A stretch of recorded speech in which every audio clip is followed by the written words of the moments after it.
بسم اللہ الرحمن الرحیم۔ ماہ رمضان کا چاند دیکھ کر سب لوگ سورۃ الکوثر اس طرح پڑھ لو۔ محترم ناظرین، ماہ رمضان المبارک کا چاند نظر آنا محض ایک فلکی واقعہ نہیں بلکہ یہ اللہ تعالیٰ کی طرف سے ایمان والوں کے لیے ایک عظیم روحانی اعلان ہوتا ہے۔ یہ وہ لمحہ ہے جب زمین پر بسنے والے مومن بندوں کے لیے رحمت، مغفرت اور نجات کے دروازے کھل جاتے ہیں۔ رمضان کا چاند دراصل اس بات کی گواہی دیتا ہے کہ اللہ تعالیٰ نے ایک مرتبہ پھر ہمیں اپنی طرف پلٹ آنے، گناہوں سے توبہ کرنے، دلوں کو پاک کرنے اور قرآن سے رشتہ جوڑنے کا موقع عطا فرما دیا ہے۔ جب رمضان کا چاند نظر آتا ہے تو اہل ایمان کے دلوں میں ایک عجیب سی کیفیت پیدا ہو جاتی ہے، فضا میں نورانیت محسوس ہوتی ہے، دلوں میں شوق عبادت جاگ اٹھتا ہے اور زبانیں خود بخود اللہ کے ذکر میں مشغول ہو جاتی ہیں۔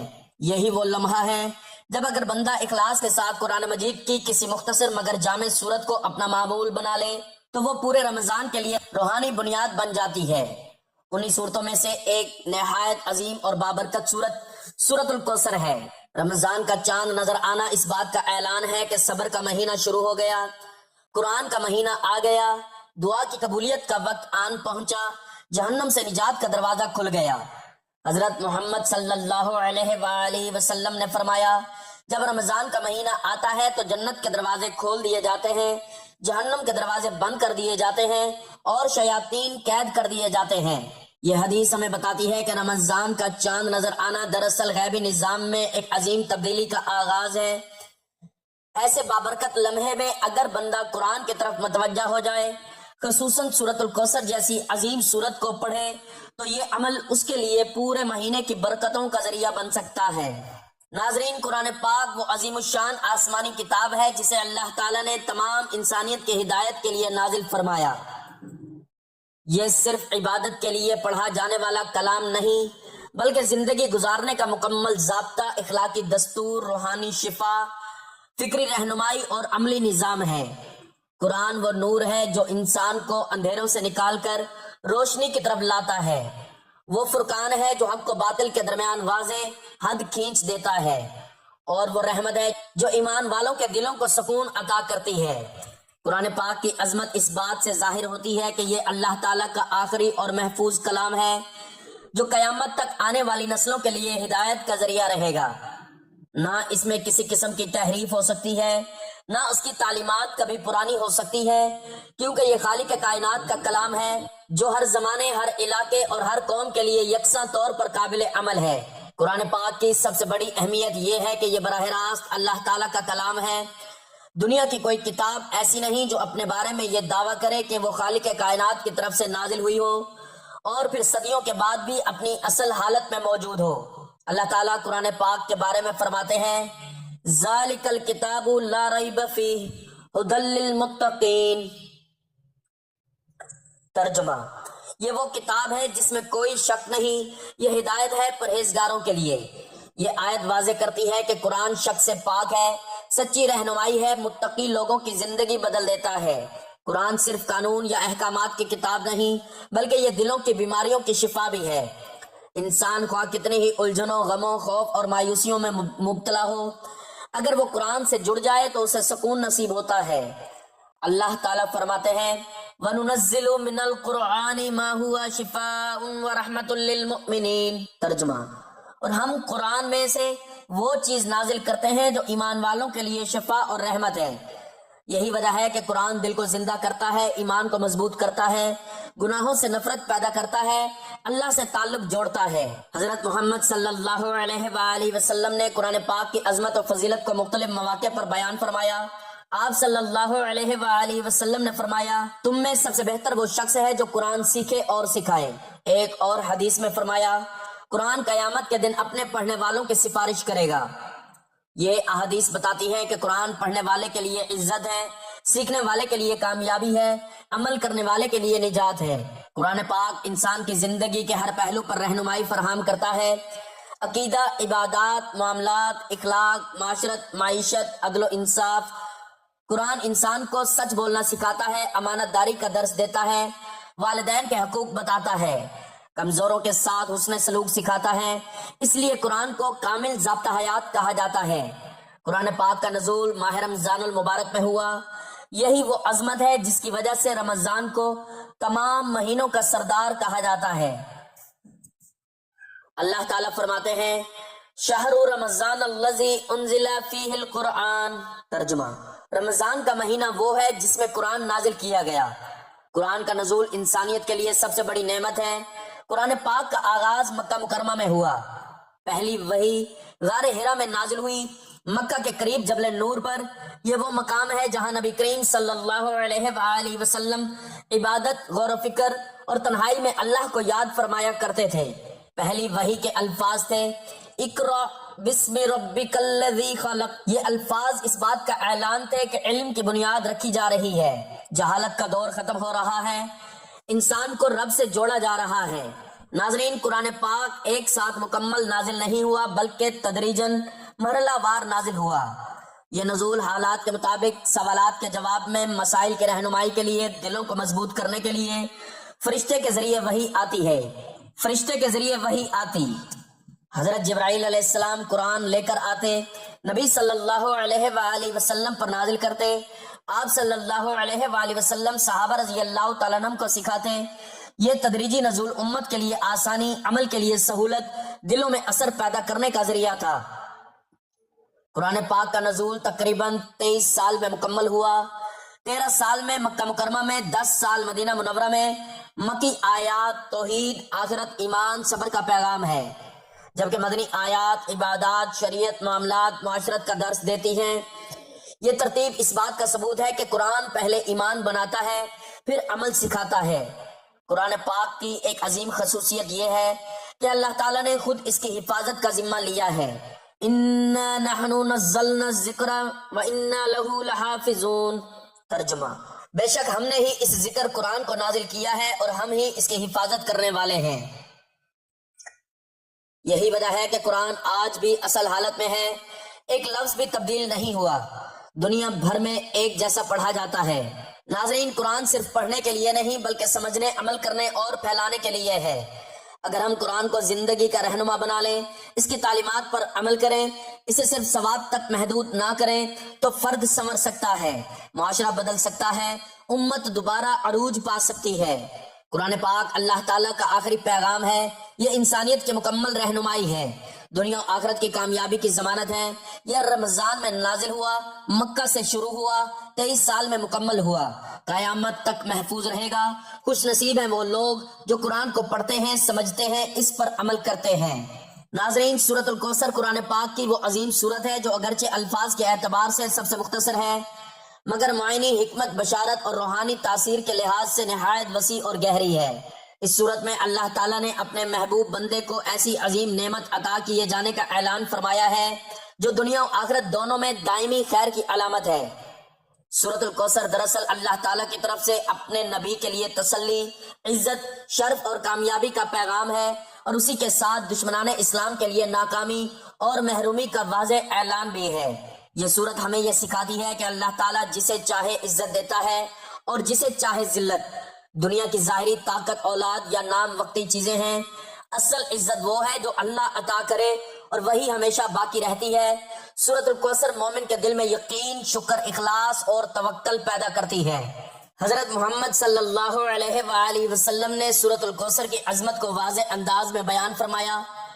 ایک حدیث میں آپ صلی اللہ علیہ وآلہ وسلم نے فرمایا کہ کوثر جنت کی ایک نہر ہے جو اللہ تعالیٰ نے آپ کو عطا فرمائی ہے، جس کا پانی دودھ سے زیادہ سفید، شہد سے زیادہ میٹھا اور خوشبو میں مشک سے بڑھ کر ہے۔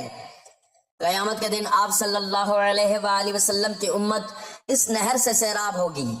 یہ فضیلت اس بات کی دلیل ہے کہ سورۃ الکوثر صرف دنیاوی تسلی نہیں بلکہ آخرت کی عظیم کامیابی کی خوشخبری بھی ہے۔ اس سورت کی تلاوت انسان کے دل سے محرومی، خوف اور مایوسی کو ختم کر دیتی ہے اور اسے اللہ کی نعمتوں پر شکر گزار بنا دیتی ہے۔ سورۃ الکوثر کی ایک بڑی فضیلت یہ ہے کہ یہ سورت شکر اور عبادت کو ایک ساتھ جوڑتی ہے۔ اللہ تعالیٰ نے عظیم نعمت دینے کے بعد فوراً نماز اور قربانی کا حکم دیا تاکہ یہ واضح ہو جائے کہ نعمت کا صحیح حق یہی ہے کہ بندہ عبادت میں جھک جائے اور اخلاص اختیار کرے۔ اس سورت کی تلاوت مومن کو یہ یاد دلاتی ہے کہ ہر نعمت اللہ کی طرف سے ہے، شکر بندے کا فرض ہے، عبادت صرف اللہ کے لیے ہونی چاہیے۔ سورۃ الکوثر مکی سورت ہے اور اس کا نزول اس وقت ہوا جب مکہ مکرمہ میں نبی کریم صلی اللہ علیہ وآلہ وسلم کو سخت اذیتوں، طعنوں اور دل آزاریوں کا سامنا تھا۔ کفار مکہ آپ صلی اللہ علیہ وآلہ وسلم کے بیٹے کے انتقال پر خوشی مناتے اور آپ کو ابتر یعنی بے نسل اور بے نشان کہہ کر طعنے دیتے تھے۔ ان کا خیال تھا کہ نعوذ باللہ آپ صلی اللہ علیہ وآلہ وسلم کا نام اور دین ختم ہو جائے گا۔ ایسے نازک اور تکلیف دہ موقع پر اللہ تعالیٰ نے سورۃ الکوثر نازل فرما کر اپنے محبوب نبی صلی اللہ علیہ وآلہ وسلم کو تسلی دی اور اعلان فرمایا کہ دشمن نہیں بلکہ نبی صلی اللہ علیہ وآلہ وسلم کامیاب ہیں۔ نعمتیں دشمنوں کو نہیں بلکہ آپ صلی اللہ علیہ وآلہ وسلم کو عطا کی گئی ہیں۔ نام مٹنے والا آپ صلی اللہ علیہ وآلہ وسلم کا نہیں بلکہ دشمنوں کا ہے۔ یوں سورۃ الکوثر غم کے ماحول میں خوشخبری اور مایوسی میں امید بن کر نازل ہوئی۔ سورۃ الکوثر کی پہلی آیت انا اعطیناک الکوثر، جس میں اللہ تعالیٰ اپنے محبوب نبی صلی اللہ علیہ وآلہ وسلم سے خطاب فرما کر اعلان کرتے ہیں کہ ہم نے آپ کو کوثر عطا کر دی۔ کوثر کے معنی ہیں بہت زیادہ خیر، کثرت، دائمی نعمت۔ مفسرین کے مطابق کوثر میں شامل ہیں جنت کی نہر، کوثر، مقام محمود، نبوت، قرآن، امت کثیرہ، دنیا و آخرت کی عزت۔ یہ آیت دراصل اس بات کا اعلان ہے کہ جو نعمتیں اللہ تعالیٰ نے اپنے نبی صلی اللہ علیہ وآلہ وسلم کو عطا فرمائی ہے وہ کسی ایک چیز تک محدود نہیں بلکہ ہر قسم کی خیر اور بھلائی کو شامل ہیں۔ دوسری آیت فَصَلِّ لِرَبِّكَ وَانْحَرْ، اس آیت میں اللہ تعالیٰ نعمت کے شکر کا عملی طریقہ بتاتے ہیں کہ اپنے رب کے لیے نماز پڑھیں اور اسی کے لیے قربانی کریں۔ یہاں واضح پیغام ہے کہ عبادت صرف اللہ کے لیے ہو، نماز میں ریا نہ ہو، قربانی میں دکھاوا نہ ہو۔ یہ آیت ہمیں سکھاتی ہے کہ اگر اللہ تعالیٰ نے ہمیں نعمت دی ہے تو ہمارا فرض ہے کہ ہم عبادت، عاجزی اور اطاعت کے ذریعے اس کا شکر ادا کریں۔ تیسری آیت اِنَّا شَأْنِيَكَ هُوَ الْأَبْتَرُ، اس آیت میں اللہ تعالیٰ نے دشمنان رسول صلی اللہ علیہ وآلہ وسلم کے لیے فیصلہ سنا دیا کہ اصل میں بے نام و نشان وہ خود ہوں گے، ان کا ذکر مٹ جائے گا اور رسول اللہ صلی اللہ علیہ وآلہ وسلم کا نام قیامت تک بلند رہے گا۔ یہ آیت تاریخ نے حرف بحرف سچ ثابت کر دی۔ آج دنیا بھر میں نبی صلی اللہ علیہ وآلہ وسلم کا نام اذانوں میں بلند ہے، قرآن ہر جگہ پڑھا جا رہا ہے، دشمنوں کا نام صرف تاریخ کی کتابوں میں باقی ہے۔ سورۃ الکوثر ہمیں یہ عظیم درس دیتی ہے کہ اللہ تعالیٰ کی دی ہوئی نعمتوں پر شکر کرنا ضروری ہے۔ عبادت میں اخلاص اصل کامیابی ہے، دشمنوں کے طعنوں سے گھبرانا نہیں، انجام ہمیشہ اللہ کے ہاتھ میں ہے۔ یہ سورت مومن کے دل میں حوصلہ، یقین اور صبر پیدا کرتی ہے۔ تو ناظرین محترم، ماہ رمضان المبارک کا بابرکت اور نورانی چاند دیکھ کر سورۃ کوثر پڑھنے کا ایک ایسا خاص اور دل کو ہلا دینے والا وظیفہ لے کر آپ کی خدمت میں حاضر ہوا ہوں، جو دراصل عظیم مہینے کی روح سے جڑا ہوا ہے، کیونکہ ماہ رمضان وہ مقدس مہینہ ہے جسے نبی کریم صلی اللہ علیہ وآلہ وسلم نے اپنی امت کا مہینہ فرمایا۔ یہی وہ مہینہ ہے جس میں اعمال کا دگنا اجر عطا کیا جاتا ہے، اس لیے اس مہینے کی ہر گھڑی بے حد قیمتی ہے۔ دعا کی قبولیت قریب اور رحمتوں سے بھری ہوئی ہے۔ جو شخص رمضان کے چاند کو دیکھ کر خلوص دل، کامل یقین اور اللہ پر مکمل بھروسہ رکھتے ہوئے سورۃ الکوثر کا یہ عمل کر لیتا ہے، اللہ تعالیٰ اس کے لیے ایسی آسانیاں پیدا فرما دیتا ہے جو اس کے وہم و گمان میں بھی نہیں ہوتی۔ یاد رکھیے، یہ توفیق ہر کسی کو نہیں ملتی، بلکہ وہی شخص یہ وظیفہ پڑھتا ہے جسے رب چن لیتا ہے، جسے وہ اپنی رحمتوں اور برکتوں سے مالا مال کرنا چاہتا ہے۔ جو بندہ آج کے اس عمل کو بتائے گئے طریقے اور ترتیب سے پڑھ لیتا ہے، اللہ تعالیٰ اس کے سال بھر کے حالات بدل دیتا ہے۔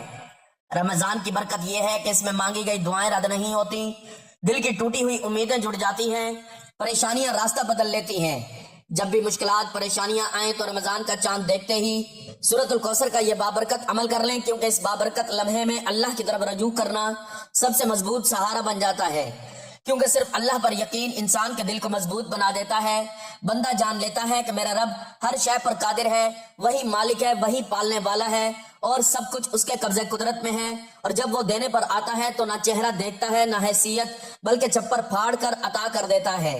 ناظرین، رمضان المبارک اسلام کی تاریخ کا وہ بابرکت مہینہ ہے جس میں اللہ تعالیٰ نے اپنے دین کو غلبہ عطا فرمایا اور مسلمانوں کو ایسی عظیم فتح نصیب ہوئی جس نے تاریخ کا رخ بدل دیا۔ انہی عظیم فتوحات میں سب سے نمایاں اور فیصلہ کن واقعہ فتح مکہ ہے، جو رمضان المبارک 8 ہجری میں پیش آیا۔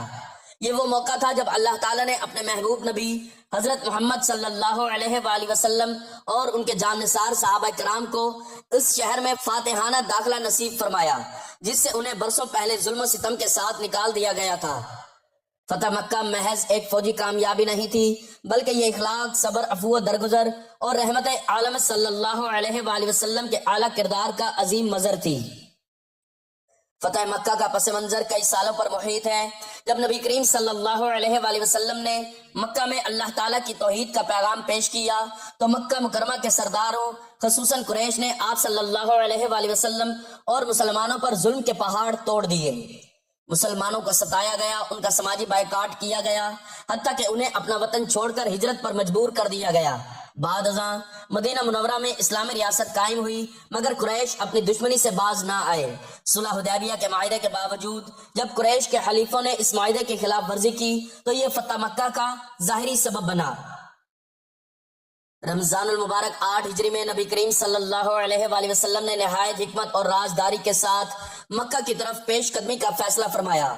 آپ صلی اللہ علیہ وآلہ وسلم کے ساتھ تقریباً 10,000 صحابہ کرام تھے، جو خاموشی، نظم و ضبط اور کامل اطاعت کے ساتھ روانہ ہوئے۔ یہ ایک غیر معمولی منظر تھا کہ اتنی بڑی فوج ہونے کے باوجود کسی قسم کا شور و غوغا نہ تھا۔ یہ لشکر انتقام کے جذبے سے نہیں بلکہ اللہ کے دین کے غلبے اور حق کے قیام کے لیے نکلا تھا۔ یہی وجہ تھی کہ اللہ تعالیٰ نے اس سفر میں مسلمانوں کو غیر معمولی نصرت عطا فرمائی۔ جب اسلامی لشکر مکہ کے قریب پہنچا تو قریش کے سردار خوف و حیرت میں مبتلا ہو گئے۔ انہی میں ابو سفیان بھی شامل تھے، جو اس وقت تک اسلام قبول نہیں کر پائے تھے۔ نبی کریم صلی اللہ علیہ وآلہ وسلم نے نہایت شفقت اور حکمت سے انہیں امن کی ضمانت دی اور اعلان فرمایا کہ جو شخص ابو سفیان کے گھر میں داخل ہو جائے یا اپنے گھر کا دروازہ بند کر لے یا مسجد حرام میں داخل ہو جائے وہ محفوظ رہے گا۔ یہ اعلان دراصل اس بات کا ثبوت تھا کہ اسلام تلوار کے بجائے امن اور رحمت کا پیغام ہے۔ رمضان المبارک کی اسی بابرکت گھڑی میں نبی کریم صلی اللہ علیہ وآلہ وسلم نہایت عاجزی کے ساتھ مکہ میں داخل ہوئے۔ آپ صلی اللہ علیہ وآلہ وسلم کا سر مبارک اللہ کے حضور جھکا ہوا تھا، زبان پر شکر اور تسبیح جاری تھی۔ یہ وہ لمحہ تھا جب سالوں کی مظلومیت، ہجرت کی تکلیفیں، طائف کے زخم اور صحابہ کرام کی قربانیاں بارگاہ الہی میں قبول ہو چکی تھی۔ آپ صلی اللہ علیہ وآلہ وسلم فاتح بن کر داخل ہوئے، مگر فاتحانہ غرور کے بجائے عاجزی اور انکساری کا پیکر بنے ہوئے تھے۔ فتح مکہ کے بعد سب سے اہم مرحلہ کعبہ کی تطہیر تھا۔ خانہ کعبہ میں اس وقت 360 بت رکھے ہوئے تھے۔ نبی کریم صلی اللہ علیہ وآلہ وسلم نے اپنے دست مبارک سے ان بتوں کو گرانا شروع کیا۔ یوں توحید کا گھر شرک سے پاک کر دیا گیا اور یہ اعلان ہو گیا کہ اب مکہ صرف اللہ وحدہ لا شریک کی عبادت کا مرکز ہے۔ فتح مکہ کا سب سے حیران کن اور دلوں کو مسحور کر لینے والا پہلو نبی کریم صلی اللہ علیہ وآلہ وسلم کا عام معافی کا اعلان تھا۔ وہی لوگ جنہوں نے آپ صلی اللہ علیہ وآلہ وسلم کو جھٹلایا، ستایا، قتل کے منصوبے بنائے، آج آپ صلی اللہ علیہ وآلہ وسلم کے سامنے کھڑے تھے۔ اگر آپ چاہتے تو بدلہ لے سکتے تھے، مگر آپ صلی اللہ علیہ وآلہ وسلم نے فرمایا آج تم پر کوئی گرفت نہیں، جاؤ تم سب آزاد ہو۔ یہ الفاظ انسانی تاریخ میں رحم، درگزر اور اخلاق کی بے مثال ہیں۔ اسی حسن سلوک کا نتیجہ تھا کہ مکہ کے اکثر لوگ جوگ در جوگ اسلام میں داخل ہو گئے۔ فتح مکہ نے پورے جزیرہ عرب میں اسلام کی عظمت کو واضح کر دیا۔ یہ واقعہ اس بات کا عملی ثبوت بن گیا کہ اسلام ظلم، جبر اور انتقام کا دین نہیں بلکہ عدل، امن اور رحمت کا دین ہے۔ رمضان المبارک میں ہونے والی یہ فتح اس مہینے کی روح کے عین مطابق تھی، کیونکہ رمضان صبر، تقوی اور اللہ پر کامل بھروسے کا درس دیتا ہے۔ فتح مکہ نے ثابت کر دیا کہ جو اللہ کے راستے میں صبر کرتا ہے اللہ اسے ایسی عزت عطا فرماتا ہے جو دنیا کی کوئی طاقت نہیں چھین سکتی۔ فتح مکہ صرف ایک تاریخی واقعہ نہیں بلکہ امت مسلمہ کے لیے ایک دائمی پیغام ہے۔ یہ ہمیں سکھاتا ہے کہ طاقت ملنے کے بعد بھی عاجزی اختیار کی جائے، دشمنوں کے ساتھ بھی انصاف اور رحم کا برتاؤ کیا جائے اور اللہ کے دین کو اخلاق حسنہ کے ذریعے غالب کیا جائے۔ رمضان المبارک میں پیش آنے والا یہ عظیم واقعہ قیامت تک مسلمانوں کے لیے مشعل راہ رہے گا اور ہمیں یاد دلاتا رہے گا کہ اصل فتح دلوں کو جیتنا ہے، تلواروں سے نہیں۔ تو ناظرین، اگر آپ رمضان کے اس مبارک چاند کو دیکھ کر سورۃ الکوثر بتائے گئے طریقے سے پڑھ لیتے ہیں تو آپ بھی دنیا کی محتاجی سے آزاد ہو جائیں گے اور رب کی پناہ میں آ جائیں گے۔ جب بندہ رب کی پناہ میں آ جاتا ہے پھر دنیا کی کوئی طاقت اس کی کامیابی کو نہیں روک سکتی، کیونکہ عبادت کے لائق بھی وہی ہے اور دینے والا بھی وہی ہے، ہر بندہ اسی کا غلام ہے اور ہر ایک کو نوازنے والا بھی وہی رب ہے۔ تو کیوں نہ آج ماہ رمضان کے اس عظیم اور بابرکت لمحے میں اللہ رب العالمین سے نبی کریم صلی اللہ علیہ وآلہ وسلم کے وسیلہ سے مانگا جائے، اہل بیت کے وسیلہ سے مانگا جائے، اس کے محبوب کے صدقے سے مانگا جائے جس کے سبب ساری کائنات بنی۔ یقین رکھیں جب آپ یہ وسیلہ پیش کریں گے تو اللہ تعالیٰ آپ کی دعائیں ضرور قبول فرمائے گا۔ آپ کو ہر طرف سے خیر کا سامنا کرنا پڑے گا، کیونکہ یہ ایسی صورت کا عمل ہے جس میں خیر کثیر ہے۔ یاد رکھیے یہ وقت بار بار نہیں آتا۔ رمضان کا چاند اعلان کرتا ہے رحمتوں کا، برکتوں کا، تو اس لیے رمضان کا بابرکت چاند دیکھ کر اس عمل کو ضرور کر لیں۔ آپ دنیا کے جس بھی کونے میں ہوں، جیسے ہی آپ رمضان المبارک کا چاند دیکھیں، تمام کام چھوڑ کر سورۃ الکوثر کو بتائے گئے طریقے کے مطابق پڑھ لیجئے گا، انشاءاللہ اللہ تعالیٰ آپ کے لیے خیر کے معاملات آسان فرما دے گا۔ تو ناظرین محترم، وقت کی نزاکت کو مد نظر رکھتے ہوئے اب جان لیتے ہیں کہ آپ نے سورۃ الکوثر کو کیسے اور کتنی تعداد میں کس طریقے سے پڑھنا ہے اور کن باتوں کا خیال رکھنا ضروری ہے۔ مگر اس سے پہلے گزارش ہے کہ ویڈیو کو آخر تک لازمی دیکھیے گا تاکہ وظیفے کی کوئی بات، کوئی اہم نقطہ آپ سے رہ نہ جائے، کیونکہ اگر کوئی بات رہ گئی تو پھر عمل کا فائدہ نہ ہوگا اور پورا سال پچھتانا پڑے گا۔ تو اس لیے ایک ایک لفظ، ایک ایک بات کو توجہ دھیان سے سنیے گا اور اس پر اسی طریقے سے عمل ضرور کیجیے گا، کیونکہ میں روزانہ آپ کے لیے روح کو جھنجھوڑ دینے والے وظائف اور مؤثر اعمال باقاعدگی کے ساتھ لاتا ہوں، تو آپ نے اس کو بھی توجہ اور دھیان کے ساتھ پڑھ لینا ہے۔ جیسے ہی آپ کو رمضان کا چاند نظر آئے، اس کے بعد آپ کے پاس پوری رات اور اگلا پورا دن موجود ہے۔ جب بھی جہاں بھی آپ کو موقع ملے باوضو مصلی پر بیٹھ کر یا چلتے پھرتے بھی اس عمل کو پڑھ سکتے ہیں۔ اگر آپ کسی نماز کے بعد پڑھنا چاہیں کہ جیسے ہی چاند نظر آیا تو آپ اسی رات نماز عشاء کے بعد بھی یہ عمل کر سکتے ہیں، یا صبح سحری کر کے نماز فجر کے بعد بھی یہ عمل کر سکتے ہیں۔ تو آپ نے سب سے پہلے باوضو ہو کر اللہ کے حبیب صلی اللہ علیہ وآلہ وسلم کی ذات اقدس پر 3 مرتبہ درود پاک پڑھنا ہے۔ درود پاک آپ کوئی سا بھی پڑھ سکتے ہیں، آپ صلی اللہ علیہ وآلہ وسلم پڑھ لیں یا صلی اللہ علی محمد پڑھ لیں، لیکن درود ابراہیمی کی فضیلت اور اہمیت بہت زیادہ ہے۔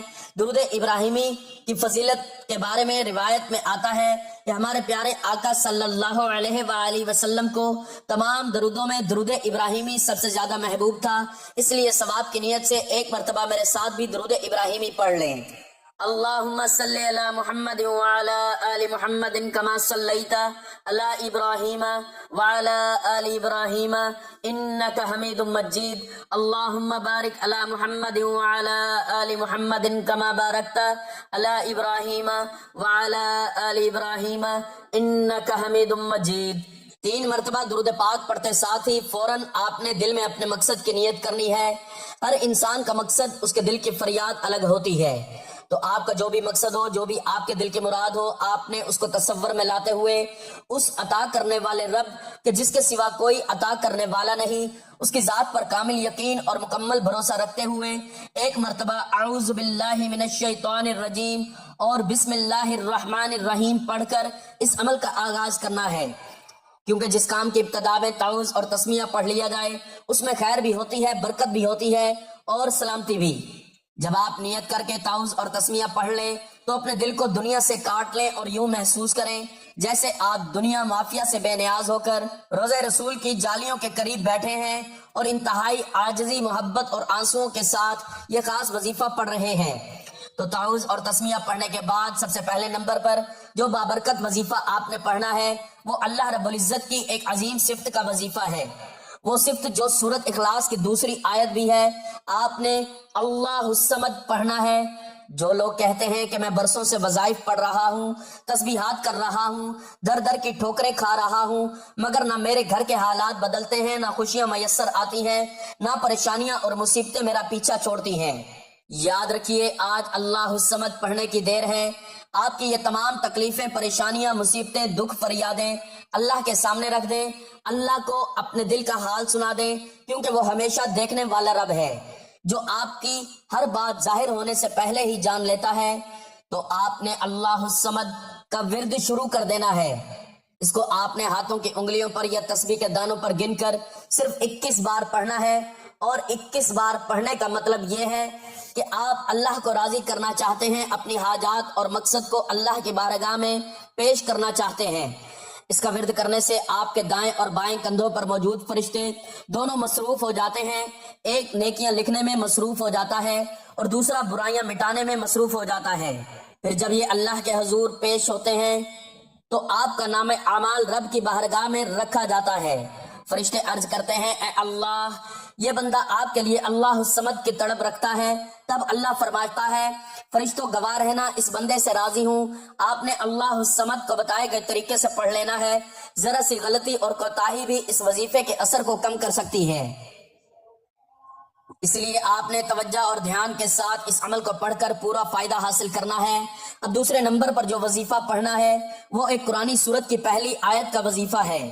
سورۃ الفاتحہ کی پہلی آیت یعنی الحمدللہ رب العالمین، یہ وہ آیت ہے جس میں بندہ اپنے رب کی تعریفیں بیان کرتا ہے اور اس کی عطا کردہ نعمتوں پر شکر ادا کرتا ہے، اور جو رب کا شکر ادا کرتا ہے تو اللہ تعالیٰ اس انسان سے بہت زیادہ خوش اور راضی ہو جاتا ہے اور اس کو مزید نعمتوں سے نوازتا ہے۔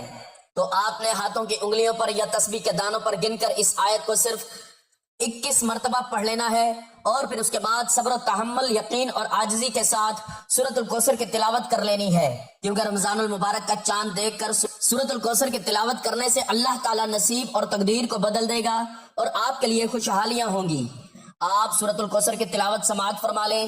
بسم اللہ الرحمن الرحیم، انا اعطیناک الکوثر فصل لربک وانحر انا شانئک هو الابتر۔